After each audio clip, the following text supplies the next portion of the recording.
Assalamualaikum warahmatullahi wabarakatuh. Perkenalkan, nama saya Emma Apriani, DIM 19017012 Prodi Sastra Indonesia. Baiklah, kali ini saya akan menampilkan hasil mind map saya tentang angkatan 66. Jadi, sebelum masuk materi kali ini, bagi teman-teman yang belum tekan tombol like and subscribe, silahkan tekan tombol like and subscribe-nya sekarang ya. Baiklah, kali ini kita akan mengupas habis materi tentang angkatan 66. Saksikan ya teman-teman.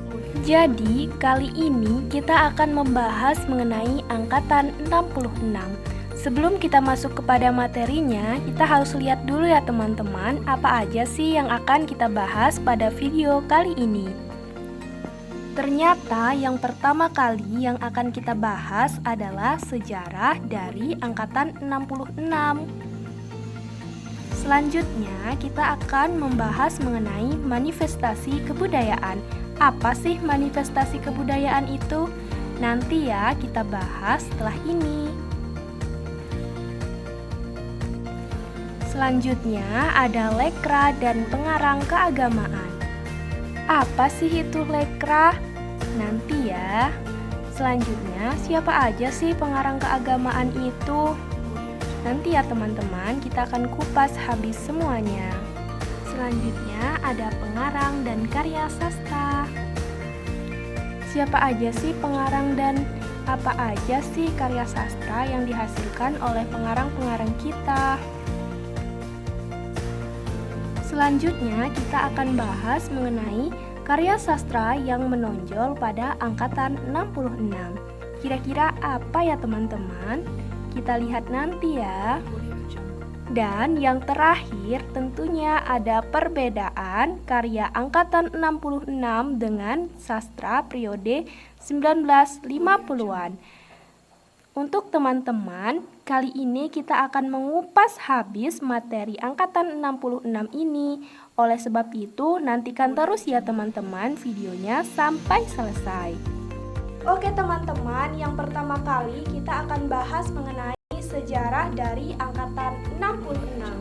Jadi, munculnya sastra angkatan 66 ini ternyata didahului dengan adanya kemelut di segala bidang di Indonesia disebabkan oleh aksi teror politik G30S PKI dan ormas-ormas yang bernaung di bawahnya. Angkatan 66 ini ternyata dia memiliki cita-cita untuk pemurnian pelaksanaan Pancasila dan melaksanakan ide-ide yang terkandung di dalam manifest kebudayaan. Timbulnya sastra angkatan 66 ini ternyata sejalan dengan tumbuhnya aksi-aksi sosial politik di awal angkatan 66 yang dipelopori oleh kami atau KAPI untuk memperjuangkan Tritura.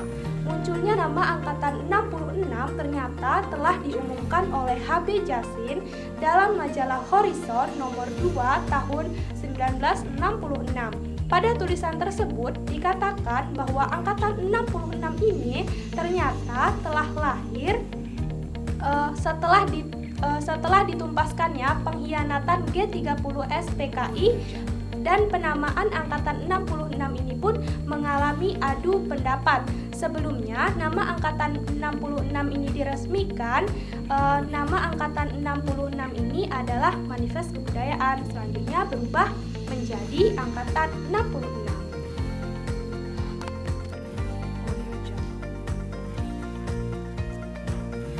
Oke teman-teman, selanjutnya ada materi tentang Manifest Kebudayaan.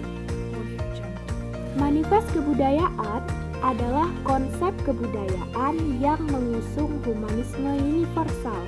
Manifest kebudayaan ini muncul diperkasai oleh HB Jasin, DKK.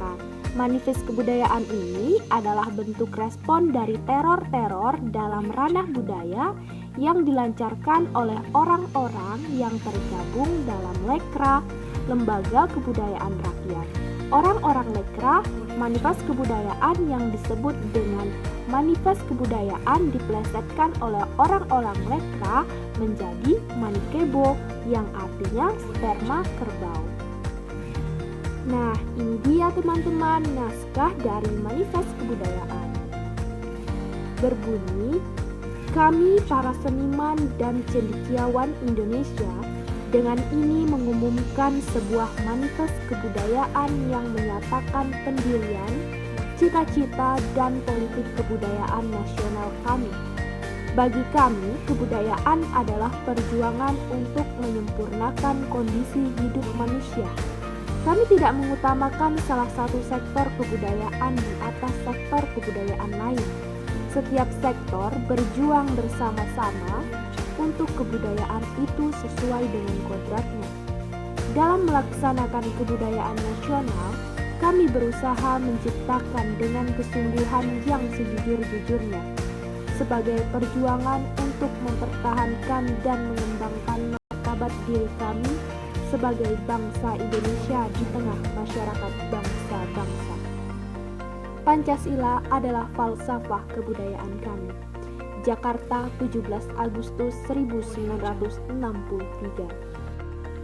Oke, kita akan bahas mengenai lekra dan pengarang keagamaan. Yang pertama itu ada lekra. Lekra ini adalah singkatan dari Lembaga Kebudayaan Rakyat.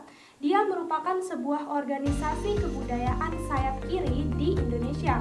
Lekra ini didirikan atas inisiatif dari D.N. Aidit, Nyoto, M.S. Asyar, dan A.S. Darta pada 17 Agustus 1950.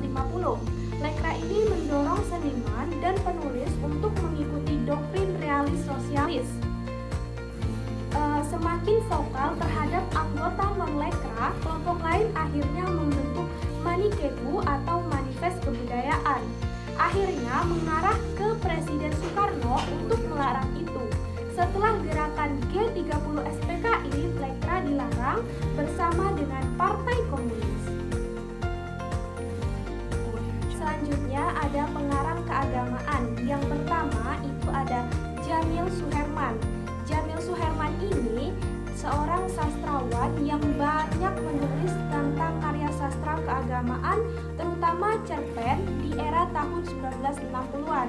Dia lahir di Sidoarjo, Jawa Timur pada tanggal 24 April 1924 dan dia meninggal pada tanggal 1 Desember 1985 di Bandung. Dalam tulisannya, ia memakai nama samaran D.S. Jumala, Ramlan Rahim, Al-Qalam, Pintamas, dan lain sebagainya. Karya dari Jamil Suherman ini adalah Umu Kalsum. Selanjutnya ada M. Saridi Avandi. Dia lahir di Ngawongowo, Klaten tanggal 15 Desember 1936. Dia tamat sekolah rakyat tahun 1948, tamat SMP Muhammadiyah Pasar Kliwon tahun 1952, dan tamat SMA Taman Siswa bagian sastra. Sejak kecil Saridi diasuh di lingkungan keluarga yang kuat beragama, tetapi tidak fanatik. Dia menikah dengan Bermiati pada tanggal 7 Desember 1963 dan mempunyai 2 orang anak. Berikut adalah karya dari M. Saridi Avandi. Berikut adalah Fridolin Ukur. Mungkin banyak yang tak mengenalnya atau mungkin namanya cukup populer bagi sebagian orang.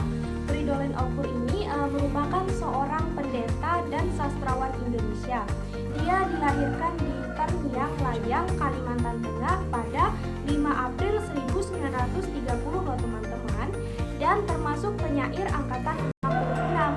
Dia termasuk salah satu di antara sedikit pendeta yang suka memakai kopiah. Ia memiliki 10 buah peci yang dibelinya sendiri ataupun pemberian orang. Dia sangat menyukai humor dan dekat dengan anak muda. Oke, materi selanjutnya itu tentang pengarang dan karya sastra. Yang pertama itu ada Taufik Ismail. Taufik Ismail ini dilahirkan di Bukit Tinggi, Sumatera Barat pada 25 Juni 1937. Dia lulusan Fakultas Kedokteran Hewan UI loh teman-teman, keren bukan? Dia juga merupakan redaktur Horizon, penerima anugerah dari pemerintah RI tahun 1970 dan juga Sastra ASEAN tahun 1994. Dia telah berjasa besar dalam kemasyarakatan, mengembangkan dan mewujudkan sastra Indonesia. Profesinya adalah seorang dokter hewan. Dia juga dikenal sebagai seorang penyair yang handal. Sajak-sajaknya penuh dengan protes-protes terhadap ketidakadilan dan penyelewengan. Salah satu karya dari Taufik Ismail ini adalah sebuah kumpulan puisi yang berjudul Malu Aku Jadi Orang Indonesia. Salah satu penggalan dari puisi ini berbunyi, "Di negeriku budi pengerti mulia di dalam kitab masih ada, tapi di dalam kehidupan sehari-hari bagai jarum yang hilang. Menyelam di tumpukan jerami selepas menuai padi. Langit akhlak rubuh, di atas negeriku berserak-serak. Hukum tak tegak, doyong berderak-derak." Sebenarnya puisi ini menyebutkan keadaan masyarakat kita yang masih memiliki etika yang kurang baik. Ngakunya saja dia berpegang teguh pada kitabnya, tetapi sikap yang ditunjukkannya ini masih bertolak belakang atau berbanding terbalik dengan keadaan yang sebenarnya. Kita lihat pada saat ini masih banyak masyarakat yang membuang sampah sembarangan, tidak melanggar aturan lalu lintas, melanggar hukum, bahkan sekelas menteri-menteri pun tak malu sampai berani menggondol uang masyarakat demi kepentingannya sendiri. Hal inilah yang membuat Taufik Ismail membuat sebuah kumpulan puisi yang berjudul Malu Aku Jadi Orang Indonesia. Selanjutnya ada Sutarji Kalzumbahri. Sutarji Kalzumbahri ini terlahir sebagai anak kelima dari 11 bersaudara yang dilahirkan di daerah Rengat, Indragiri, Hulu pada 24 Juni 1941. Dia terlahir sebagai seorang putra dari pasangan Muhammad Bakri dan Mai Kalzum. Sang ayah berasal dari Prembun, Kutuarjo, Jawa Tengah, sedangkan ibunya berasal dari Tanbelen, Riau. Oke teman-teman, jadi karya dari Sutarji Kalzumbahri ini adalah sebuah kumpulan puisi yang berjudul O Amuk Kapak. Bagaimana ya bunyi dari puisi tersebut? Ini adalah salah satu puisinya yang berjudul O. Perhatikan baik-baik ya teman. Jadi tema dari puisi yang telah teman-teman perhatikan tadi, puisi O, itu adalah tentang kebimbangan seseorang yang sedang berduka dan resah karena mencari sosok Tuhannya. Sosok tersebut mau mengenal Tuhannya lebih jauh karena dia merasa ragu terhadap keyakinannya. Namun pencariannya terasa sia-sia loh teman-teman. Maka sang tokoh pun merasa was-was. Jadi amanat atau pesan yang dapat kita ambil dari puisi tersebut adalah seorang manusia harus selalu berusaha dengan sebaik-baiknya dalam menjalani hidup, baik buruk kehidupan di dunia ini, dan setelah itu menyerahkan segala sesuatunya kepada Tuhan yang Maha Esa. Selanjutnya ada Abdul Hadi. Jadi, nama lengkap Abdul Hadi ini adalah Abdul Hadi Wiji Muhtari. Dia adalah seorang penyair, budayawan, dan cendekiawan muslim yang lahir pada tanggal 24 Juni 1946 di kota Sumeneb, Madura. Dia berasal dari kalangan keluarga muslim yang taat beribadah.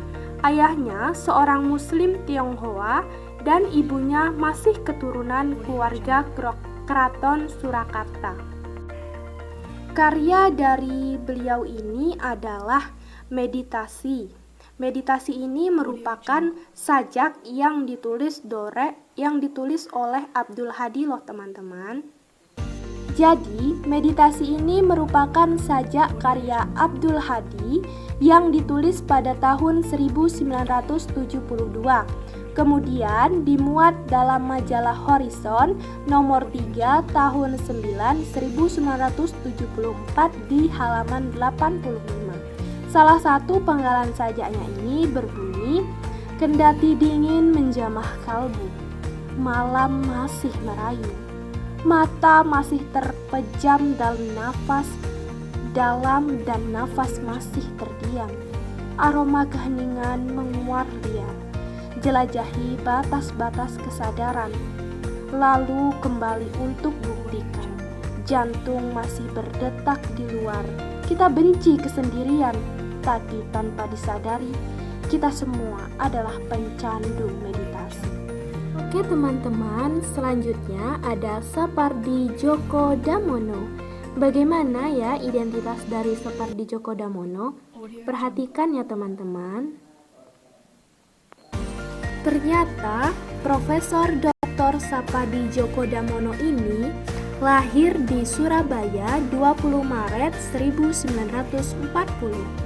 Di umurnya ke-80 tahun. Dia adalah seorang pujangga berkebangsaan Indonesia yang terkemuka loh teman-teman. Ia kerap dipanggil dengan singkatan namanya SDD. SDD dikenal melalui berbagai macam puisinya mengenai hal-hal sederhana namun penuh makna kehidupan, sehingga beberapa di antaranya sangat populer baik di kalangan sastrawan maupun khalayak umum. Jadi, salah satu karya beliau adalah sebuah kumpulan puisi yang berjudul Dukamu Abadi. Nah, ini dia teman-teman, sepenggal dari puisinya yang berjudul Dukamu Abadi tadi. Puisinya ini berjudul Prolog. Masih terdengar sampai di sini. Dukamu abadi, malam pun sesaat terhenti, sewaktu dingin pun terdiam di luar, langit yang membayang samar, kueja setia semua pun yang sempat tiba, sehabis menempuh jarak, sehabis menempuh ladang kain dan bukit Golgota, sehabis menyekap beribu kata di sini, rongga-rongga yang mengecil ini. Kusapu dukamu jua yang dahulu, yang meniupkan zarah ruang dan waktu, yang capai menyusun huruf dan terbaca sepi manusia jelata. Ada karya sastra. Karya sastra yang terkenal pada angkatan 66 ini adalah sebuah kumpulan puisi yang berjudul Tirani dan Benteng. Dia merupakan sebuah antologi puisi yang ditulis oleh Taufik Ismail loh teman-teman. Ini dia cover dari kumpulan puisi Tirani dan Benteng karya Taufik Ismail. Jadi salah satu penggalan atau salah satu puisi dari Tirani dan Benteng ini berjudul Karangan Bunga. Berbunyi, 3 anak kecil dalam langkah malu-malu datang ke Salemba sore itu. Ini dari kami bertiga, pita hitam pada karangan bunga, sebab kami ikut berduka bagi kakak yang ditembak mati siang tadi.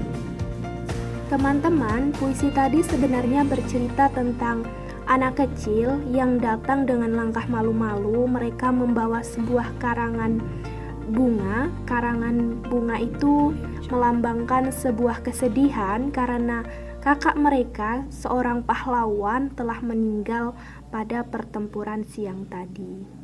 Yang terakhir, materi kita adalah mengenai perbedaan angkatan 66 dengan karya sastra periode 1950-an teman-teman.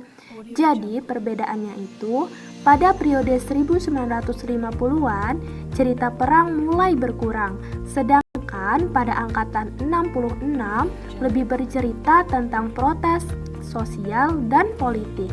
Pada periode 1950-an, puisi gaya ulangan mulai berkembang teman-teman. Sedangkan pada angkatan 66, gaya retorik dan sloganlah yang berkembang. Mungkin hanya itu perbedaan yang nampak. Sedangkan ciri-ciri lainnya hampir sama dengan angkatan sebelumnya.